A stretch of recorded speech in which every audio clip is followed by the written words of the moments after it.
Bonjour Yannick Jadot. Bonjour. Merci de répondre à mes questions ce matin. Vous êtes le candidat écologiste à l'élection présidentielle. Vous êtes aussi député européen écologie Les Verts. On n'a jamais autant parlé d'écologie. On va essayer de comprendre pourquoi est-ce qu'aujourd'hui vous stagnez autour de 5%, dans un contexte où en effet l'écologie est omniprésente. Mais je voudrais qu'on rentre dans les détails aussi de ce plan de résilience qui a été annoncé hier par Jean Castex. 3 semaines que la guerre en Ukraine a commencé, avec des conséquences évidemment ici en France. Il a mis des milliards sur la table pour aider notamment les entreprises très consommatrices d'énergie. Vous, l'écolo, est-ce que vous auriez aidé en priorité ces entreprises-là ? Il faut aider la société française à passer le cap. Il faut aider les entreprises. On est en train de regarder dans le détail parce que souvent on aide les très grosses entreprises, on n'aide pas les boulangers, on n'aide pas les artisans qui eux aussi voient leurs factures d'énergie exploser, des factures de carburant, et on aide mal les Françaises et les Français. Et ce n'est surtout pas un plan de résilience. L'idée de la résilience, c'est l'idée qu'en fait, non seulement on fait face à la conjoncture, mais on change structurellement le système qui fait qu'on se prend des crises les unes après les autres et que c'est de plus en plus dur. Quand vous dites que ce n'est pas un plan de résilience, vous voulez dire ils nous vendent un plan de résilience, mais dans les faits, ça ne l'est pas ? Non, c'est comme tout ce quinquennat, comme toutes les situations politiques de ce quinquennat. Ils n'ont rien anticipé. Ils n'ont préparé jamais les Français à ces crises, des crises du carburant, les crises de l'énergie, les crises de la santé, on l'a vu aussi en Corse. Ils ne règlent rien et d'un seul coup, ils arrivent avec beaucoup d'argent public sans véritablement aider celles et ceux qui en ont le plus besoin. Aujourd'hui, on voit bien que pour les Françaises et les Français, il y a un énorme problème de pouvoir d'achat. Alors attendez, il y a beaucoup de choses dans ce que vous dites. Moi, je voudrais qu'on arrive à détailler. D'abord, vous dites, au fond, c'est un plan de court terme. C'est un plan que de court terme. À court terme. Cela dit, vous auriez quand même fait la même chose. Oui, il faut aider là les entreprises, il faut aider les agriculteurs, donc là, les ça pêcheurs veut dire que les aides, à passer cette étape-là. Les aides d'abord aux entreprises qu'on dit énergivores. Ça, malgré tout, vous leur auriez dit à long terme, il faut que vous passiez un peu plus de l'énergie, mais enfin à court terme, je vais vous aider. À court terme, je vous aide, mais en vous aidant, je vous aide aussi à évoluer. Parce que là, il n'y a absolument aucun changement structurel qui est engagé. Aujourd'hui, vous avez plein de professions qui dépensent énormément en énergie. À chaque fois qu'il y a une crise énergétique, c'est une catastrophe. Et on ne les aide pas à évoluer dans leur processus. On ne met pas plus de marchandises sur les trains plutôt que sur les routes. On n'aide pas les pêcheurs à avoir des moteurs on va leur donner de l'argent, qui sont moins énergivores pour justement à la fois garantir leur sécurité en mer et qu'ils consomment moins de carburant quand ils sortent pêcher. Et on voit bien que pour les consommateurs, ce qui est fait, c'est, vous savez, ces fameux 15 centimes, mais qui vont plus profiter à quelqu'un qui a un gros 4x4 qu'à l'infirmière qui fait 100-150 km par jour avec sa Clio. Vous voyez bien qu'aujourd'hui... Vous l'auriez fait autrement ? Ah oui, moi, dans ma mesure, je cible. C'est-à-dire que moi, je dis, on met 400 € de chèque énergie sur les 6 millions de familles qui sont les plus en difficulté, 100 € sur les classes moyennes. Vous savez que dans notre pays, les 20% les moins riches, l'énergie, c'est 15% du budget. Les 20% les plus riches, c'est 5% du budget. Et en fait, l'État aide plus les plus riches que les moins riches. Et puis, aujourd'hui, face à l'explosion des prix, il faut des mesures sur le revenu. Moi, je demande au gouvernement d'augmenter immédiatement de 5% le SMIC, d'imposer, vous savez, ces négociations qui n'en finissent plus sur tous les bas salaires. Le gouvernement... presque 2 entreprises sur 3 aujourd'hui qui disent qu'ils vont augmenter les salaires en France. Attendez, que les gens disent qu'il y ait des négociations, qu'il y ait des choses... Vous n'y croyez pas ? Non, mais ce que regardent les Françaises et les Français, c'est où en sont les négociations, qu'est-ce que je vais toucher à la fin du mois. Franchement, là, vous savez, moi, dans mon projet, je veux mettre plus 10% au SMIC dès notre arrivée, mais là, il faut un coup de pouce sur les bas salaires. Mais là, dans l'urgence, vous auriez fait au moins 5%. Il faut un coup de pouce sur les bas salaires parce que les Françaises et les Français souffrent, qu'aucune des crises n'a été préparée. Et puis, vous savez, il faut changer structurellement les choses, sinon les crises seront de plus en plus... Pour changer structurellement les choses, quand vous voyez qu'hier, il propose 1 000 € supplémentaires pour tous ceux qui accepteront de changer leur chaudière, pour avoir une chaudière justement qui ne consomme plus du fioul ou autant. Est-ce que ça, c'est une mesure que vous saluez? Vous voyez bien que c'est toujours ça fait évoluer quand même, de manière conjoncturelle. C'est-à-dire jamais un gouvernement comme celui-là n'a jamais autant aidé, par exemple, les chaudières gaz. Jamais autant aidé les chaudières gaz dont il faut absolument se passer par solidarité sur la guerre en Ukraine, mais surtout pour le dérèglement climatique. Donc les pompes à chaleur, ils découvrent les pompes à chaleur, alors que c'est évidemment un moyen pour se chauffer pas cher. Mais il y a du concret aussi quand Jean Castex demande à tous les bâtiments publics de baisser d'1 degré leur chauffage. C'est toujours, à un moment donné, on n'a rien fait. Non, ça peut être fait. On n'a rien fait. Et on demande aux Françaises et aux Français de faire des efforts. On peut baisser le chauffage, mais ça fait un quinquennat qu'on n'a pas investi sur l'isolation des bâtiments publics, sur l'isolation des logements. Écoutez, vous avez vu les dernières statistiques. On est dans la politique du chiffre. Ils vantent 800 000, 900 000 prime-rénov'. Il y a 2500 rénovations globales, c'est-à-dire des choses sérieuses.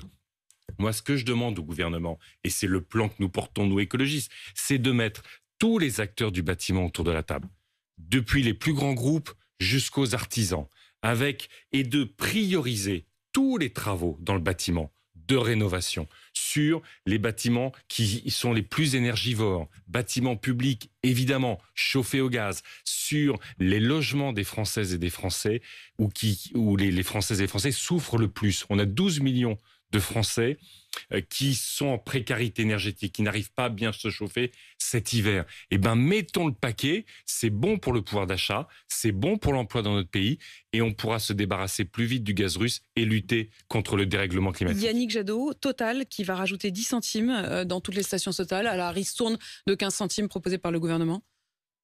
Vous voyez, typiquement, le gouvernement demande de faire aucun effort, ne demande aucun effort aux profiteurs de la crise. Ne demande aucun effort. Ça, c'est Jean Castex qui avait demandé quand même aux distributeurs. C'est marrant parce que quand on impose des choses aux Français, ça va très très vite. Mais quand il s'agit d'avoir un groupe complice des crimes de guerre en Ukraine, Total est le seul grand groupe pétrolier au monde à être resté en Ukraine, avec le soutien d'Emmanuel Macron, avec le soutien du gouvernement.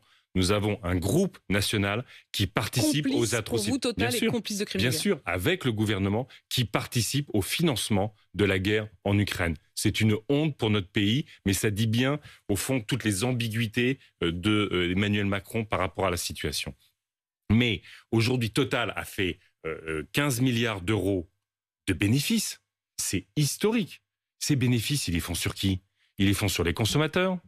Ils les font sur le climat et aujourd'hui, ils les font sur la guerre en Ukraine. Est-ce qu'il faut taxer de manière exceptionnelle pendant cette crise tous Il faut récupérer tous les surprofits. Des pétroliers qui aujourd'hui payent des milliards de dividendes aux actionnaires sur le dos des consommateurs. Et le gouvernement n'impose rien. Nous mettrions en place la taxation très lourde de tous les surprofits. De la même façon, dans l'agriculture, vous avez effectivement beaucoup d'agriculteurs qui sont en difficulté aujourd'hui. Beaucoup. Notamment parce que, encore une fois, on dépend du tourteau de soja brésilien qui détruit l'Amazonie, qui détruit le climat. D'où une vraie souveraineté alimentaire à construire. Mais vous avez par exemple des producteurs de céréales qui, du fait de l'explosion vont vendre leur blé des plus cours cher sur les marchés internationaux, vont faire beaucoup d'argent sur les marchés internationaux. Est-ce qu'on ne peut pas prendre à ceux qui font beaucoup d'argent? Vous voulez dire que les grands céréaliers, les grandes exploitations céréalières en France doivent bien sûr, mais c'est toujours la même chose. Vous voyez, avec ce gouvernement, c'est toujours la même chose. Il y en a qui, dans le Covid, on l'a vu, ont fait beaucoup d'argent. Les milliardaires se sont enrichis comme personne ne s'est enrichi dans les dernières années dans notre pays. Mais on n'arrive pas. Ils n'arrivent pas parce qu'ils ne veulent pas mieux payer ceux qui sont très mal payés et qui ont tenu la société. Yannick Jadot, vous dites de Total qu'il est complice de crimes de guerre. Oui. Il y a d'autres entreprises qui restent là-bas en Russie, des entreprises françaises que effectivement, le gouvernement aujourd'hui ne décourage pas de rester en Russie. Il y a Danone, il y a Société Générale, il y a Leroy Merlin, il y a Auchan, Decathlon, Mondial. Est-ce que vous leur dites aujourd'hui quittez la Russie? Bien sûr, comme des dizaines et des dizaines de grands groupes mondiaux. Enfin, on ne sait pas quel est le bilan, mais on a eu le théâtre de Mariupol qui a été bombardé, là où c'était marqué partout qu'il y avait des enfants. On a des hôpitaux pédiatriques qui sont bombardés, des populations civiles qui sont victimes de crimes de guerre tous les jours. Et vous savez que on n'a jamais autant importé de gaz de Russie. Alors, on a quand même un problème. Il y a quand même une contradiction, là-dessus, Yannick Jadot. Moi, je ne comprends pas. Vous savez, pourquoi est-ce qu'on continue à acheter du gaz et du pétrole à cause des Allemands? Et pourquoi? Mais non, arrêtez de focaliser uniquement sur les Allemands. Les Allemands, nous aussi, 55%, on a du gaz. Non, mais nous, on en a 17%, on pourrait s'en passer. On pourrait s'en passer. Moi, je suis Donc, pour qu'on se Yannick Jadot, il y a un moment où vous devez aussi pouvoir pointer les responsabilités. Il y a aussi une responsabilité, y compris des écolos allemands. Mais non, attendez. Dans l'extrême dépendance. Je trouve ça extraordinaire. Je trouve ça extraordinaire. Le fait que les Allemands aujourd'hui soient obligés de rallumer des centrales à charbon, ça vous paraît pas un problème? Mais en France aussi, on fait tourner les centrales à charbon, madame, parce que notre nucléaire ne fonctionne pas assez. Ce que je veux dire, c'est que les écologistes se battent depuis des années. Ça, pour vous, c'est pas un problème. Non, mais attendez. Quand même, attendez, les écologistes se battent depuis des années pour qu'on sorte des dépendances vis-à-vis des énergies fossiles. On a été les seuls au niveau européen à refuser que le gaz soit considéré comme une énergie verte, ce qu'a porté le président Macron avec ses collègues de Pologne ou de Hongrie. Donc, nous, on a la cohérence. Mais notre cohérence aujourd'hui, c'est justement de dire... je ne parle pas de nous, Français, je parle aussi de vous, mais écolos. Nous, écolos, on a la cohérence, on sort des énergies fossiles. On veut sortir et on se bat pour sortir des énergies. C'est quand même pas les écologistes qui, comme Emmanuel Macron, ont été signés des contrats avec Vladimir Poutine pour que Total s'installe en Russie. Enfin, il y a un moment donné... ma question, elle était assez précise, Yannick Jadot. Elle n'était pas sur Total présent là-bas ou pas. Elle était sur la question de l'indépendance énergétique. Mais c'est nous qui portons l'indépendance énergétique. Aujourd'hui, même si la France souhaitait arrêter d'importer du gaz et du pétrole russe, elle ne le ferait pas parce qu'elle est solidaire de l'Allemagne qui à 55% reste dépendante. Mais non, c'est les Allemands sont quand même écolos depuis plus longtemps que nous. Mais parce que la France, depuis des années, soutient l'exploration et l'exploitation du gaz et du pétrole partout dans le monde. Enfin, est-ce que vous, président de la France, vous arriveriez à convaincre les Allemands de renoncer plus rapidement comment on le fait au gaz et au pétrole Comment on le fait? Il faut sortir de cette dépendance, je l'ai dit, ne serait-ce que par soutien aux Ukrainiennes et aux Ukrainiens et pour le climat. Comment on fait? Qu'est-ce qu'on propose, nous? Et on propose que dans la circonstance, il y ait évidemment l'embargo, mais qu'il y ait un acheteur unique européen de gaz. Qu'on fasse comme pour les vaccins, on évite la concurrence entre les États membres. On crée cette solidarité européenne, mais on investit massivement à l'échelle de l'Europe pour réduire notre consommation de gaz. Je l'ai dit, c'est investir dans les bâtiments, c'est développer partout les énergies renouvelables.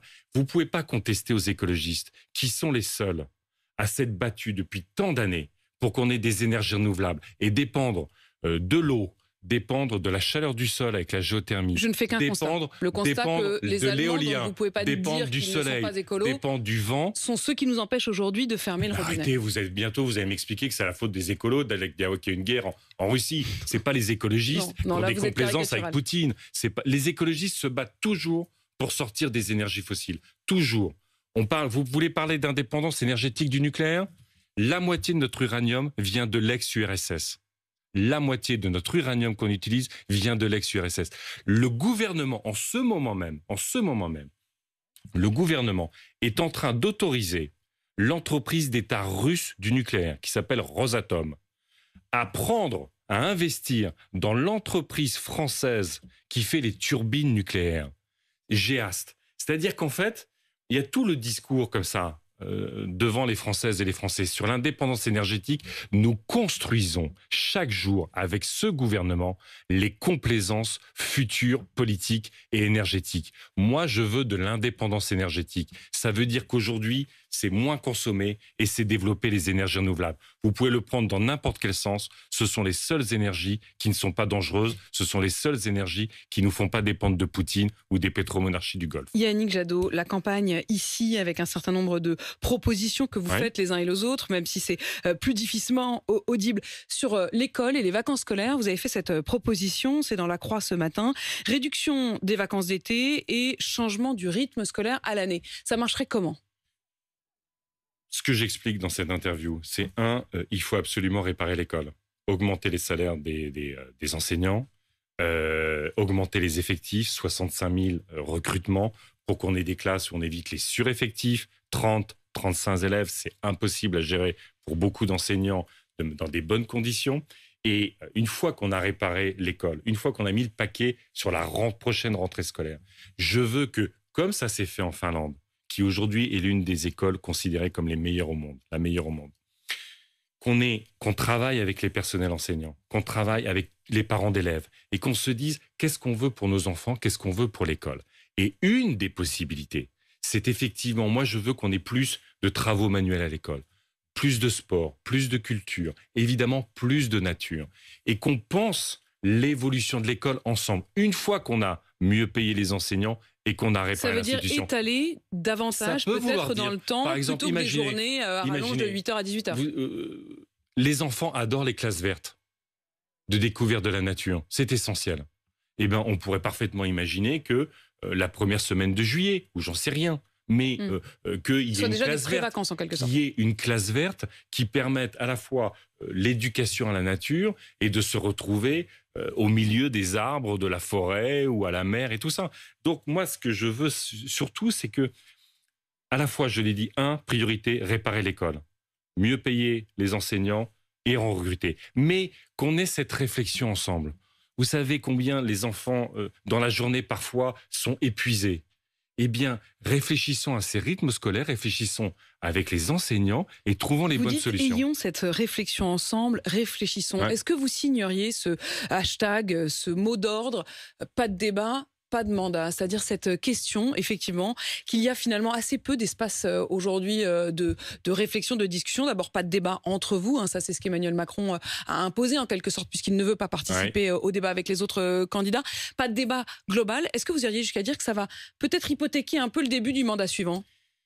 Il est évident que si, dans les un peu plus de 3 dernières semaines qui restent, il n'y a pas de débat, au sens où les Françaises et les Français n'ont pas les moyens de choisir dans quelle société ils veulent vivre les 5 prochaines années. Et au fond, vous savez, avec le dérèglement climatique, les urgences sociales, la guerre sur notre pays, l'Europe, c'est plus que les 5 ans qu'on va choisir le 10 avril. Et donc, il y a beaucoup d'interrogations dans notre pays. On voit les crises de plus en plus violentes percuter les Français, de la colère, de la frustration, et puis beaucoup d'enthousiasme, d'engagement. Eh bien, tout ça doit trouver un débouché politique. La force de la démocratie, c'est que ce qui se passe dans la société... Est-ce que vous avez le sentiment qu'aujourd'hui, il n'y a pas de débouché politique ? Eh bien, écoutez, c'est le risque de cette campagne. Nous, vous savez, nous portons l'idée qu'on peut mieux anticiper ces crises pour les éviter, parce qu'au fond, rien n'est fait pour les anticiper, et c'est de plus en plus dur pour les Françaises et les Français. C'est la responsabilité d'Emmanuel Macron ? Alors, il a une responsabilité évidente. Il est si fébrile sur son bilan qu'il ne veut pas en débattre. Et donc, évidemment, l'inaction climatique a été sanctionnée même par la justice française, et on voit les régressions sociales tous les jours.